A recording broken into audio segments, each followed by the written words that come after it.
పనులు ఉన్నప్పుడు బద్ధకించకూడదు. శ్రద్ధగా పనులు చేసుకోవాలి.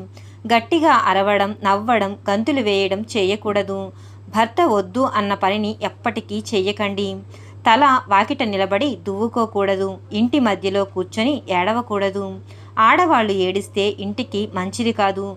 అలాగే మంచం మీద కూర్చొని భోజనం చేయకూడదు. ఖాళీగా కూర్చొని కాళ్ళు ఊపకూడదు.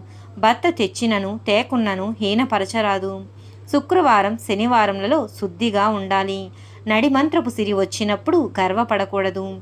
దీపపు నీడలో కూర్చోకూడదు. అలాగే భూమి అదిరినట్లు నడవకూడదు. భర్త తప్పు చేసినప్పుడు తల్లి వలె క్షమించాలి.